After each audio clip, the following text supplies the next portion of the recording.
Boa noite a todos que nos acompanham no nosso programa Sabático Day. Boa noite, irmã Kíria. Boa noite, Albert. Boa noite a cada um de vocês que nos acompanha nesse momento. Então, é uma grande alegria acolher a cada um de vocês nesse momento para darmos continuidade ao nosso percurso sobre o Ano da Graça, nesse momento tão especial de formação no nosso dia sabático. Então, para darmos continuidade, Albert, do programa que nós tivemos a segunda passada falando sobre esse Ano da Graça. E esse dia de hoje em especial, nós vamos falar um pouco sobre os questionamentos que os jovens, todos aqueles que desejam viver esse ano da graça, esse ano sabático com o Senhor, possa vir se questionar e a se perguntar de que forma dar esses passos. Exatamente, irmã Kíria. E semana passada nós falávamos desse ano sabático, né? Que é uma opção de vida.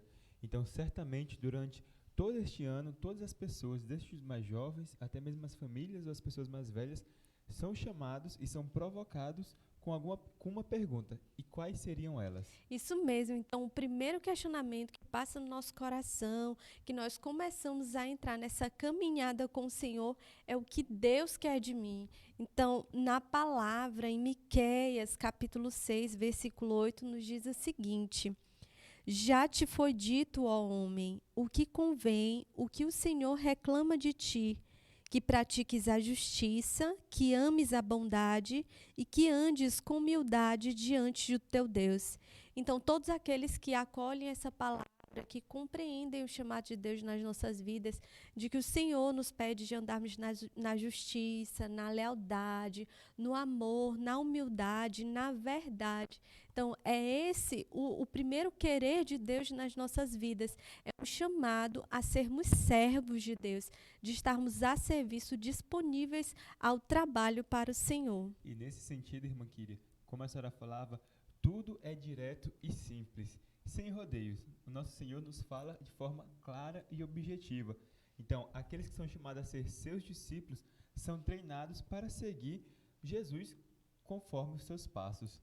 Então, tudo que o Senhor quer de nós como filhos dele, é que nós sejamos discípulos, apóstolos da justiça, com integridade e com honestidade. Isso mesmo, Albert. Então, o Senhor sempre nos pede um coração de disponibilidade. É isso que o Senhor quer de cada um de nós, é que nós recebamos esse convite da graça de Deus, esse convite para permanecer em Deus, para fazer parte dessa grande festa da graça, de sermos todos discípulos missionários, de forma muito simples, de forma muito direta. Se nós nos abrirmos a esse chamado, nós vamos compreender essa disponibilidade que o Senhor pede no nosso coração para adentrarmos nesse caminho. E a senhora dizia, né, que a primeira pergunta é o que Deus quer de mim? E a segunda pergunta, o que Ele pensa para mim? E eu tinha aqui a palavra, né, Jeremias 29:11. Eu é que sei que pensamentos tenho a vosso respeito, diz o Senhor, pensamentos de paz e não de mal, para vos dar o fim que desejais. Então, quando chegamos próximo de Deus, com todas as nossas máscaras, é o Senhor mesmo quem tira tudo. Então, Ele nos tira essas máscaras, as inconversões, e vemos o simples desejo de Deus, que é a nossa verdade e a nossa simplicidade. Isso mesmo. Então, quando nós nos questionamos isso, quando nós perguntamos, né, o que o Senhor pensa de cada um de nós? Então, o Senhor pensa de cada um de nós que nós devemos ser filhos a partir do batismo, da graça que nós recebemos da parte de Deus, né? Que em nós essa graça deve passar inteiramente pelo amor de Deus, pelo amor, para o amor e com o amor. É isso que o Senhor pensa de cada um de nós, que nós fomos feitos à sua imagem e semelhança justamente para o amor, esse amor caridade, esse amor que vai de encontro aos outros. Então, o que o nosso Senhor pensa de cada um de nós não são somente as coisas boas, pois Ele é o próprio Deus que sonda os nossos corações e que conhece o nosso íntimo. E o que Ele deseja é que vivamos na paz, na concórdia e na verdade. Isso mesmo. Então, são os dois primeiros questionamentos, né? Primeiro, o Senhor eu pergunto o que eu sou para Deus, o que eu penso de Deus nessas questões. Depois, o que Deus é para mim. Mas depois vem uma terceira questão, né? Qual é o meu lugar na igreja? Então, quando eu começo essa caminhada com o Senhor, nessa caminhada de escuta profunda de Deus, o meu coração começa a se inquietar com essas questões. E aí depois vem essa parte mais precisa, né? De qual é a minha função na igreja, qual que é o meu lugar na igreja e como que eu faço para descobrir tudo isso. Então, existem pontos de partida, de questionamentos, de perguntas, mas qual é o meu lugar na igreja? O meu lugar na igreja é um lugar de discípulo missionário de Deus, né? A partir do batismo, nós entramos nessa vida de discipulados, de cristãos que se ofertam ao serviço dos irmãos. Então, é um desejo que deve ter no nosso coração de nos encontrarmos dentro da igreja de forma missionária, de forma disponível a tudo aquilo que o Senhor deseja para cada um de nós, para que nós possamos ir de encontro a todos os irmãos e irmãs. E o nosso lugar na igreja, irmã Kira, é seguir o Cordeiro como João falava. Eis o Cordeiro de Deus que tira o pecado do mundo. Então, eis o Cordeiro de Deus, e eles vão atrás de Jesus.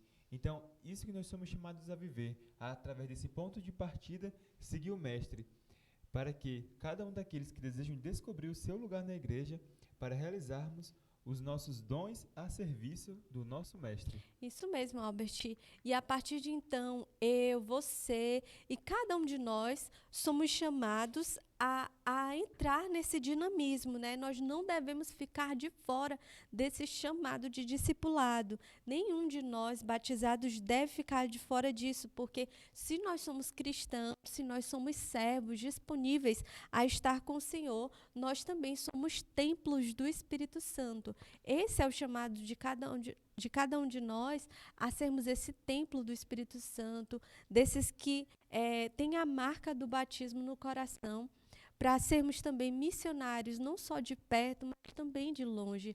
É esse o nosso chamado a viver o ano da graça, a viver esse ano de tempo profundo de escuta da palavra de Deus. E a nossa quarta e última pergunta desse nosso programa, e nós vamos dar continuidade durante todo esse nosso mês. Qual é a minha contribuição para construir o reino de Deus? Então, a minha contribuição é ofertar o meu eu, o meu ser. E na comunidade cristã existem várias vocações. Alguns que são chamados ao sacerdócio, outros que são chamados a construir uma família, recebendo o matrimônio, outros que são chamados à vida religiosa e outros, enfim, os chamados A a leigos. ser leigo, né? Uma presença de cristão no mundo atual.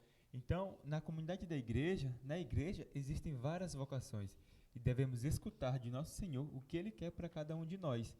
E existem alguns padres da igreja que dizem: a igreja é um jardim florido, onde a partir desse jardim tem várias flores que são as vocações e assim forma um jardim da igreja. Isso E na nossa mesmo. comunidade, Sementes do Verbo, você pode descobrir a sua vocação específica, o lugar e a terra que o nosso Senhor te chama a germinar o chamado dele em tua vida. Isso mesmo. E esse local de encontro, de descoberta, é esse tempo de escuta do Espírito Santo, né? Esse tempo de formação humana e espiritual.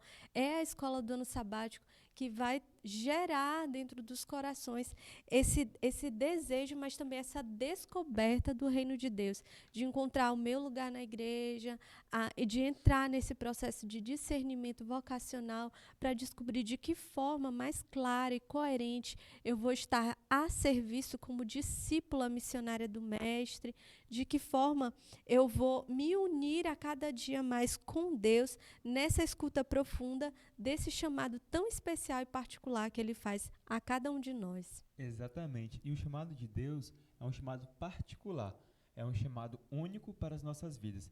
Nesse sentido, todas as vocações, tudo que nosso Senhor nos chama de viver é a santidade. Então, o bem comum, a nossa meta, o nosso alvo deve ser a santidade. Então, o que nosso Senhor nos chama é de ser santos, que possamos amar o irmão, amar a Deus e amar o nosso próximo, né? Esse é o primeiro chamado de Deus para cada um de nós. como eu disse, a santidade. Isso. E quando nós começamos a entrar nesse caminho de busca pela santidade, de contribuição do reino, também pode vir vários questionamentos no nosso coração, dúvidas, a não compreensão daqueles que estão ao nosso lado. Também pode gerar em nós essa, essa, essa falta de programação pessoal da qual nós podemos compreender e pensar que os nossos familiares não vão entender, nós vamos deixar a nossa vida profissional, deixar a vida acadêmica, mas, na verdade, ao final de todas as contas, não é isso. O Senhor nos pede de dar um passo além, de entrarmos num outro caminho, mas num caminho espiritual, de escuta daquilo que Ele deseja para cada um de nós, para que nós possamos de verdade entrar de forma coerente nesse chamado, nesse caminho e servi-lo da forma que Ele deseja que nós possamos servi-los, né? E quando nós entramos nesse ano da graça, nós devemos estar nessa profunda união com o Senhor, para que esses passos gerem frutos para a igreja, mas não só para a igreja, mas dentro da nossa família e para todos aqueles que nós carregamos no coração durante esse tempo. E a partir de uma escolha radical, uma escolha que é de seguir Jesus, então nós entramos nessa graça de receber e de recolher os frutos, como a irmã Kira dizia. Mas devemos entender que tudo é para a glória de Deus. Essa é a única coisa que não passa, mas é eterna, o amor de Deus em nossas vidas. Isso mesmo. E nós desejamos, né, que todos esses frutos se manifestem, não só na minha vida, na vida do Alpes, na nossa comunidade Semente do Verbo, mas também na vida de cada um de vocês que desejam começar esse caminho de questionamento, de busca também, de vocação, de sentido, de compreensão desse chamado que o Senhor faz de forma particular à vida de cada um de nós, para que nós possamos compreender, mas também corresponder a esse amor tão grande e infinito que o Senhor tem para com cada um de nós. Então, que o Senhor Deus Todo-Poderoso, Ele possa nos guiar, nos acompanhar e nos orientar ao longo de todo esse tempo. Ele que é Pai, Filho e Espírito Santo. Amém. Amém.